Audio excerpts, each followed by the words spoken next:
Игор Џамбазов е име што одамна не е само синоним за актерска виртуозност, духовитост и безпрекорна сцена. Тоа е културна икона, фигура што ја одбележа македонската јавност со својот талент, храброст и искреност и како уметник и како човек. Последниве години Џамбазов и се предаде на уште една љубов што тлеела длабоко во него – музиката, поточно блузот. Со блузот Џамбазов не настапува, тој го живее. Во секој тон, во секој стих и секој гласовен здив се чувствува животна приказна. Негова или наша, болна или нежна. Тој не се обидува да биде пејач. Тој е раскажувач на блуз, раскажувач на душа. И токму затоа, кога тој пее, се има чувство дека тоа не е настап, туку откровение. Џамбазов е еден од ретките јавни личности кои безрезервно ја изложува сопствената емоционалност пред публиката. Без маски, без филтри. Во свет каде се повеќе царува површноста, тој останува доследен на себе и преку својата уметност упорно подсетува дека најголемата храброст е да си човек. Публиката синоќа го доживеа токму тоа. Човек, не само артист. Настапот пред македонската публика беше топол, личен, проникнат со енергија што се пренесува од срце на срце. Тој само ја потврди автентичноста на неговиот последен албум Првите 30. Албумот кој не е само музичко дело, туку животна ретроспектива и емотивен автопортрет. Првите 30 не зборува само за музиката, туку за патот. Патот на еден човек кој ни сите улоги, кризи, аплаузи и падови остана верен на себе. Џамбазов не е само лик од телевизија или сцена. Тој е хроничар на едно време, сведок на промени и символ на уметност што не се плашела да биде гласна, ранлива и вистинита. Затоа, кога ќе се зборува за македонската култура и незините живи легенди, Игор Џамбазов ќе биде неизбежно поглавје. Блузот можеби само го заокружува она што тој од секогаш го правел. Искрено да зборува со публиката. Овој пат со музиката. Игор, здраво, вечерва со уште еден концерт и навраќање на она што навистина е музика. Дали се бројат веќе настапите пред македонската публика? Леле, никош не сум помислил на тоа колку пати ние всушност сме свиреле. Многу, за 31 година. Па сега ајде да не импровизирам многу со бројкиве, да речеме Гуру Каре и јас со различни состави, па можеби 500. Така? Да, можеби 500. Имало години кога сме имали и по 40 и по 50 концерти. Па види, под концерт подразбирам кога има 500, 1000, 2000, 5000 души. Свирка во кафич не е концерт. Башка концерт е кога свириш авторска музика. Кога свириш туѓа музика, тоа е свирка, тезга. Се сеќавате ли на првиот настап или првиот концерт со Гуру Харе? Како не се сеќавам? Тоа беше во Прилеп. Пред да ги направиме тие легендарни концерти во Универзална сала, кога 3 пати поред ја наполнивме, без да никој знае наша песна нешто, отидовме на пробно во Прилеп. И во тамошниот хотел се договоривме со тогашниот директор да настапуваме во салата за појадок што име, во мезанинот на хотелот. И свирката беше Гуру Харе, јас и Тијана. Како пратечки вокал, а ние со 2 гитари.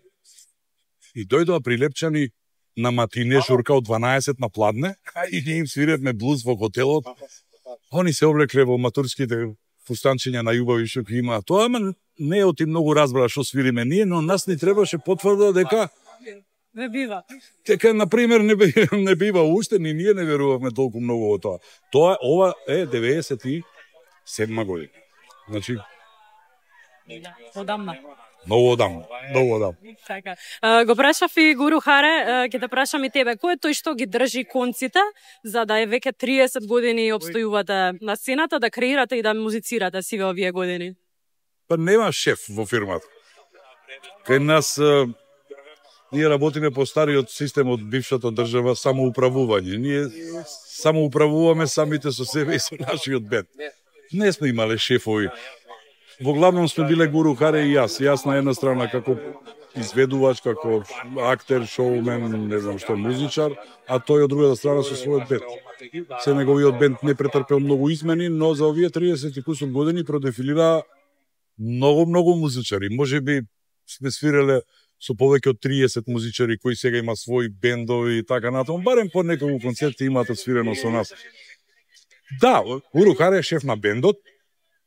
Ајде да кажеме дека јас сум заштитното лице на бендот, на проектот, но еве функционира. Ние сме податливи за ваков вид на свирки, клубски свирки. Ние свириме блуз, блузот најубаво се чувствува, најубаво се доживува кога е во затворен простор и блуз пред 5000 луѓе не признавам јас таков блуз, но затоа кога свириме на отворено и репертоарот е малку различен.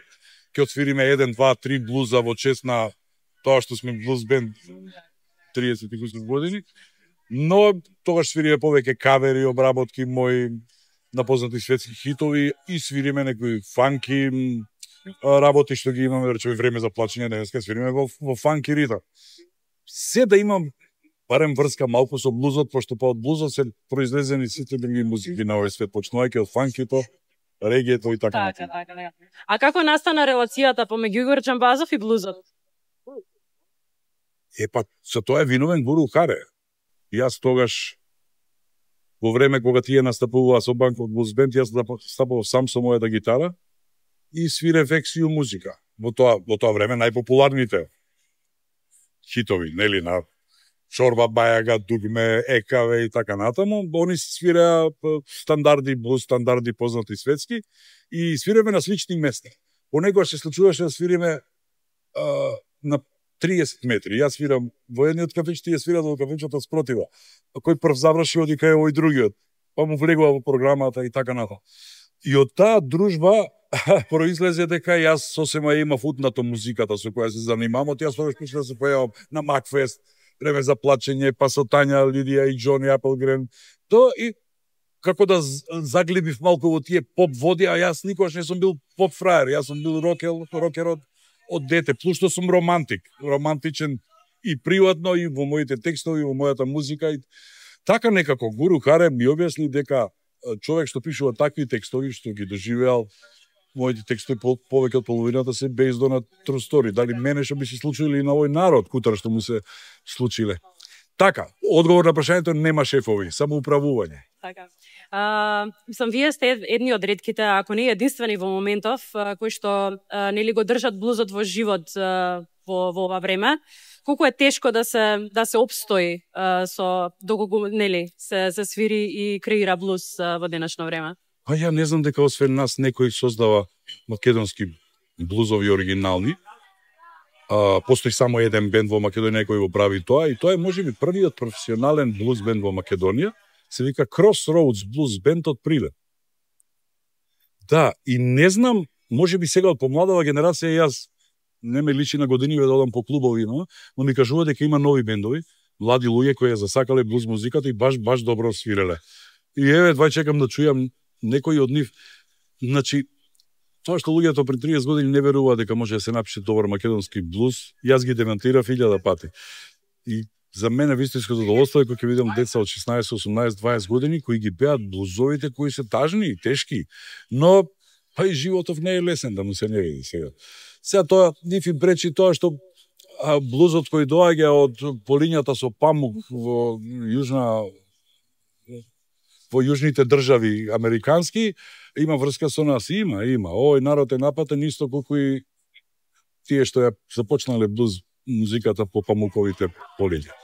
Но еве гледај, кога ги чујам сега први сега се штима Таци, штима Харе, набргу ќе почнеме и можеби ова е прво интервју во животот кој ќе го завршиме и јас ќе се качам на сцена веднаш. Баш како вистинските звезди. Да. Дали имаш некоја инспирација, дали е блуз артист или било кој, дали си имал и блуз инспирација или сега дали црпиш од некаде инспирација за твоето музицирање? Јас сум Клептон тип.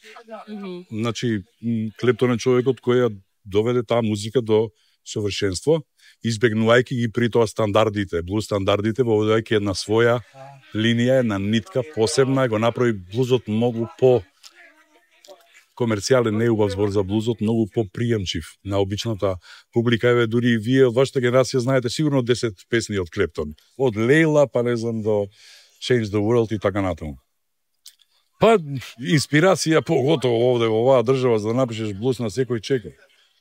Па, има ли поволен блуз од ова што и се случи на Македонија? Нема. Ова се првите тактови, одиме на сцена. Оди, снимај.